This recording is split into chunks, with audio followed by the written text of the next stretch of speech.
प्रश्न 7। संक्षिप्त टिप्पणियां लिखिए। हिंदी गद्य की हास्य व्यंग्य विधा का परिचय। आचार्य रामचंद्र शुक्ल के निबंध की विशेषताएं। प्रहसन। हिंदी निबंध और भारतेंदु। हिंदी निबंध का विकास। एकांकी का स्वरूप और तत्व। एक दिन एकांकी की कथावस्तु। रामचंद्र शुक्ल के मनोविकारी संबंधी निर्देश।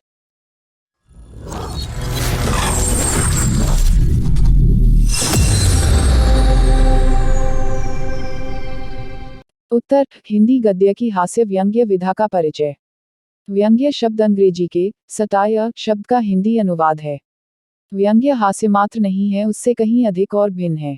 हास्य में लेखक का उद्देश्य केवल परिहासपूर्ण बातों के द्वारा मनोरंजन करना मात्र होता है, जबकि व्यंग्य में हास्यपूर्ण मनोरंजन के साथ साथ मनुष्य की किसी विडंबनापूर्ण स्थिति को चित्रित करना होता है, जो प्रभाव की दृष्टि से हंसने के अतिरिक्त मनुष्य के मन में एक टीस और दर्द उत्पन्न करता है। चीटिंग करता है तो मानव जीवन विविधता की कहानी है। उसके विविध रूपों की साहित्यकारों ने अनेक विधाओं के माध्यम से अभिव्यक्त करने का सफल प्रयास किया है। मानव जीवन स्वार्थ और विसंगतियों से भरा हुआ है।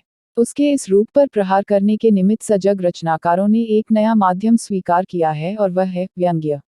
राजनीतिक तथा सामाजिक जीवन के प्रत्येक अंग की विसंगति को अपने व्यंग्य का लक्ष्य बनाना व्यंग्यकार का उद्देश्य रहता है। इसमें समसामयिक, सामाजिक एवं राजनीतिक जीवन में व्याप्त भ्रष्टाचार, आडंबर, अवसरवादिता, अंधविश्वास आदि दुष्प्रवृत्तियों तथा विसंगतियों पर प्रहार करते हुए परिहास या व्यंग्य के रूप में अभिव्यक्त करना होता है। इसकी विशेषता यह है कि इस व्यंग्य के पीछे व्यंग्यकार का कोई दुष्प्रयोजन नहीं होता है। इस प्रकार की रचनाओं में शब्दों का अभिधेयार्थ कुछ अन्य होता है तथा व्यंग्यार्थ कुछ भिन्न प्रकार का होता है। यह व्यंग्यार्थ ही इसका वास्तविक अर्थ होता है। इस अर्थ में एक विशेष पैनापन एवं चुटिलापन होता है, जो पाठक के मन में कटुता रहित, संस्कारयुक्त मीठी गुदगुदी उत्पन्न करता है। मनोरंजन इसकी अनिवार्य विशेषता है। बात तो सही है। हास्य और व्यंग्य दोनों एक ही नहीं हैं। इन दोनों का मूलभूत अंतर है। इस अंतर को स्पष्ट करते डॉक्टर चंद्रदत्त शर्मा ने लिखा है, किसी भी घटना, क्रिया या चरित्र पर हंसा जा सकता है। हुए किसी भी असंगत बात पर हंसी आ सकती है, परंतु यह मजाक और मनोरंजन का माध्यम होता है, इसका व्यक्ति की बौद्धिक चेतना से कोई सार्थक संबंध नहीं बन पाता। इसके विपरीत व्यंग्य एक प्रकार का लेखन कर्म है। इसमें विसंगति को खोजकर उसके अनुभूत तत्वों को उद्घाटित किया जाता है। यह लेखन चेतना को झकझोरता है। वस्तुतः व्यंग्य समाज के मानस या चरित्र में आए रोगग्रस्तता को पहचानता है और उसे दूर करने की महत्वपूर्ण भूमिका निभाता है। इस प्रकार यह स्पष्ट है कि व्यंग्य गद्य साहित्य की एक ऐसी विधा है, जिसमें मानव जीवन की विसंगतियों पर प्रहार किया जाता है। उद्धरण चिन्ह। हिंदी गद्य साहित्य में व्यंग्य लेखन 19वीं शताब्दी भारतेंदु युग से प्रारंभ हुआ, परंतु उस समय इसका प्रयोग गद्य रचना शैली के रूप में था। भारतेंदु युगीन व्यंग्यात्मक शैली ने ही आधुनिक युग में अपना अलग आधार बनाकर एक नई विधा के रूप में अपने को विकसित किया। अच्छा है, बहुत अच्छा आइडिया। आधुनिक लेखकों ने व्यंग्य को पर्याप्त विस्तार दिया है। सामाजिक, राजनीतिक, धर्म विषयक और अर्थ विषयक सभी समस्याओं और विडंबनाओं पर आधुनिक व्यंग्य लेखकों को पैनी दृष्टि न करता हो। आज के व्यंग्यकारों की सबसे प्रमुख विशेषता यह है कि किसी न किसी गंभीर सामाजिक या राजनीतिक आशय की ओर अवश्य उनकी लेखनी चुटकी लेती रही है। परसाई जी ने हिंदी साहित्य में व्यंग्य को विशेष प्रतिष्ठा प्रदान की है। उन्होंने व्यंग्य के कथ्य, शिल्प, दिशा और उद्देश्य पर बहुत विस्तार से विचार प्रकट किए हैं। व्यंग्य के विषय में उनका एक विचार है कि जैसे कहानी, कविता, उपन्यास या नाटक शास्त्रीय विधाएं हैं, उनका एक स्ट्रक्चर है। व्यंग्य का ऐसा कोई स्ट्रक्चर नहीं है। यह एक स्पिरिट क्षमता है जो किसी भी विधा में हो सकती है। इसकी गारंटी मैं नहीं दे सकता। आचार्य रामचंद्र शुक्ल के निबंध की विशेषताएं। शुक्ल जी के निबंधों का अध्ययन करने पर निम्नलिखित प्रमुख विशेषताएं दृष्टिगोचर होती।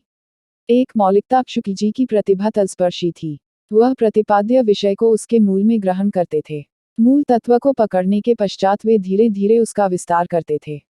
किसी विषय का प्रतिपादन करते समय वे जो तर्क देते थे, पहले उन पर पूरी तरह विचार करते थे।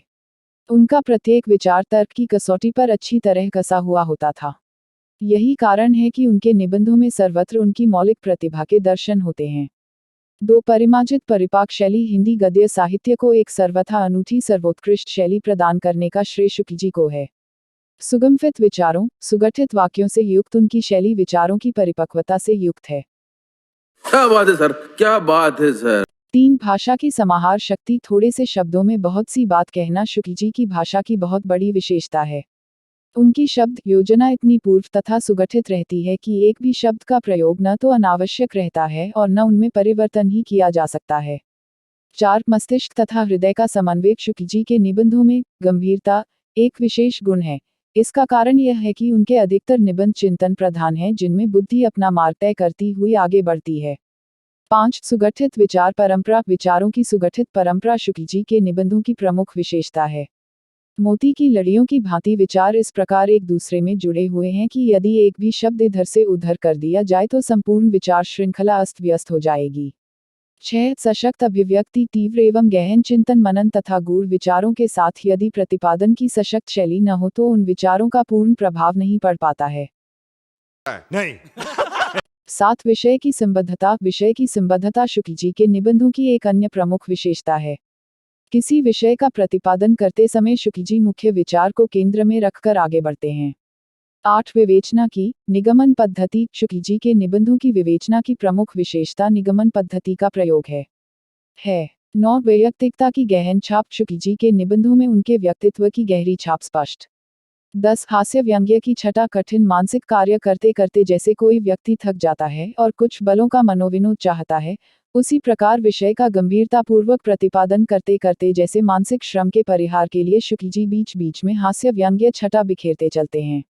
11 वैज्ञानिक विवेचन। शुक्ल जी की गद्य शैली की सबसे बड़ी विशेषता उसका वैज्ञानिक विवेचन है। इस शैली में कहीं भी यह प्रतीत नहीं होता है कि लेखक कलात्मक सौंदर्य उपस्थित करने का बलात् प्रयास करता है।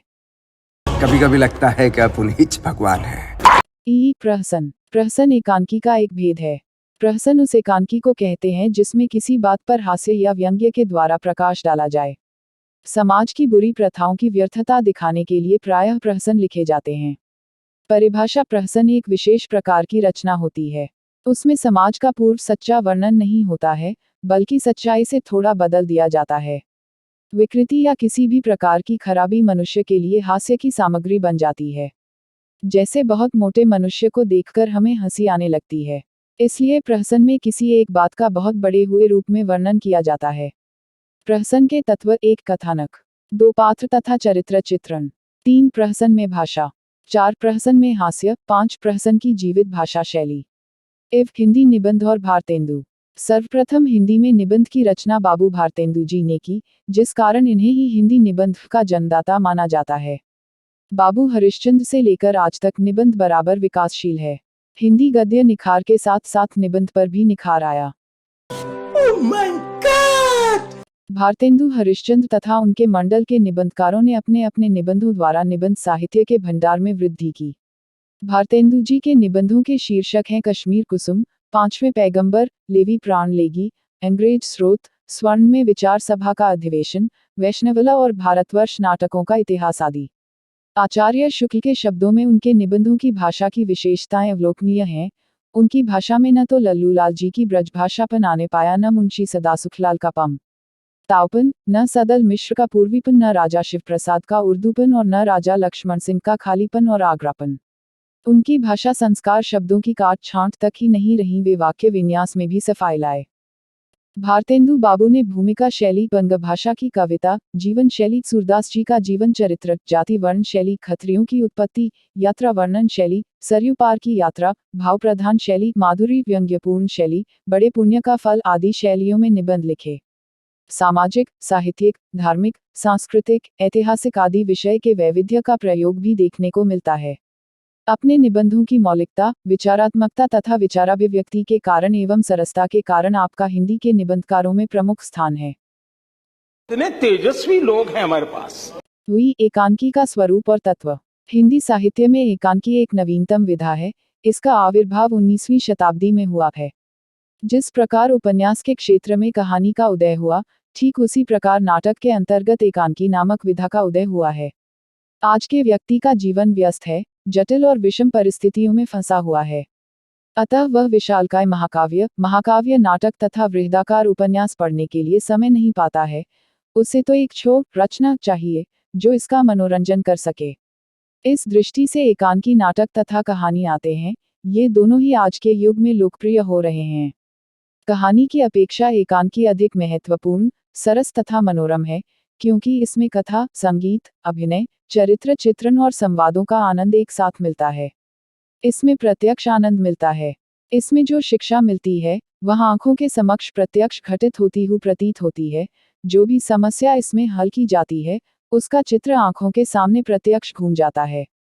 उसकी अच्छाई बुराई स्पष्ट हो जाती है। अतः एकांकी आज के युग में एक महत्वपूर्ण विश्वसनीय विधा है। उद्धरण चिन्ह। ये बड़ी अच्छी बात कही आप। जिन कारणों ने उपन्यास क्षेत्र में कहानी अथवा गल्प को जन्म दिया है, वे ही कारण नाटक क्षेत्र में एकांकी के जन्म के लिए भी उत्तरदायी हैं। यंत्रयुग का मनुष्य अपने दैनिक कार्यभार में इतना तल्लीन रहता है कि अनेक अंगों और दृश्यों वाला महानाटक देखने अथवा पढ़ने के लिए उसके पास समय ही नहीं रहता। उसका अधिकांश समय दैनिक कार्य व्यापार में व्यतीत होता है। अतएव यह स्वाभाविक ही था कि मनोरंजन के ऐसे साधनों को अपनाए जो अपेक्षाकृत कम समय में ही पूर्ण हो जाएं। निश्चय ही एकांकी इस समस्या का समस्त साधन पूर्ण रूप से करता है, क्योंकि एकांकी एक छोटी रचना है, इसमें एक अंक होता है, इसमें कथा का फैलाव अधिक न होकर संक्षिप्त होता है। इस संक्षिप्तता के कारण इसकी तीव्र गति होती है और चरमोत्कर्ष पर जाकर वह इतनी व्यंजक होती है कि पाठक मर्माहत होकर रह जाता है। एकांकीकार आधुनिक जीवन की अभिव्यक्ति देता है। मनोवैज्ञानिक विश्लेषण और जीवन की अभिव्यक्ति को उद्देश्य मानने के कारण मनोवैज्ञानिक द्वंद्व और पात्रों का भावनात्मक घात प्रतिघात दिखाते हुए नाटकीय घटनाओं को चरम उत्कर्ष तक ले जाता है। यही आज के एकांकी की विशिष्ट कलात्मक सिद्धि है। एकांकी के तत्व: 1 कथानक, 2 चरित्र चित्रण, 3 कथोपकथन, 4 संकलनत्रय, 5 संघर्ष, 6 अभिनयता, 7 प्रभाव की एकता या उद्देश्य। क्यों हिला डाला ना? हुई एक दिन एकांकी की कथावस्तु। कथानक या कथावस्तु एकांकी का सर्वप्रथम तत्व है। यही नहीं, यह एकांकी के अन्य प्रमुख तत्वों में एक है। इसका मुख्य कारण यह है कि उसके बिना एकांकी का सांचा ढांचा बिल्कुल ही तैयार नहीं हो सकता है। अतएव इसके प्रति एकांकीकार विशेष रूप से जागरूक और प्रयत्नशील होता है। कथानक या कथावस्तु की दृष्टि से जब हम प्रख्यात एकांकीकार श्री लक्ष्मीनारायण मिश्र लिखित एकांकी एक दिन का विवेचन करना चाहेंगे तो हम यह पाएंगे कि इसकी कथावस्तु या कथानक सामाजिक है। अतएव इसे एकांकीकार ने विशेष सामाजिक संदर्भों में प्रस्तुत किया है। इसमें एकांकीकार ने सामाजिक परंपराओं को प्रतिष्ठित करते हुए पाश्चात्य मान्यताओं को विखंडित करने का पूरा प्रयास किया है। इसके लिए उसने बहुत ठोस, सधे हुए और अपेक्षित कथानक या कथावस्तु को अपनाया है। इस दिशा में एकांकीकार का प्रयास बहुत ही सराहनीय और उल्लेखनीय है। अतएव कथानक या कथावस्तु के आधार पर प्रस्तुत एकांकी एक दिन एक सफल एकांकी सिद्ध होती है। अबे साले मेरा माफ करना, गुस्से में इधर उधर निकल जाता हूँ। हुई रामचंद्र शुक्ल के मनोविकारी संबंधी निर्देश। शुक्ल जी को जितनी ख्याति निबंधकार के रूप में मिली है उतनी अन्य किसी क्षेत्र में नहीं। उनके सभी निबंधों को 2 भागों में बांटा जा सकता है। 1 मनोविकारी संबंधी निबंध, 2 साहित्यिक निबंध। उपर्युक्त दोनों प्रकार के निबंधों का संग्रह है चिंतामणि भाग 1। शुक्ल जी के मनोविकार लेख संबंधी अन्य लेखकों में मनोविकार संबंधी निबंधों से भिन्न प्रकार के हैं। इनके इस प्रकार के निबंधों के शीर्षक हैं श्रद्धा और भक्ति, भाव और मनोविकार, लज्जा, ग्लानि, उत्साह, ईर्ष्या, करुणा इत्यादि। शुक्ल जी के इन निबंधों में मनोवैज्ञानिकता कूट कूट कर भरी है। इसके अतिरिक्त उनमें जीवन और समाज के प्रति व्यवहारिकता और साहित्यिकता का भी समावेश है। शुक्ल जी ने अपने निबंधों में मानव के मन में उत्पन्न होने वाले मनोविकारों का चित्रण केवल अपनी मनोवैज्ञानिकता को प्रकट करने के लिए नहीं किया, अपितु इस प्रकार के चित्रण द्वारा समाज और जीवन को मंगलमय बनाकर उसे सुधारना चाहते थे। ये चुप है।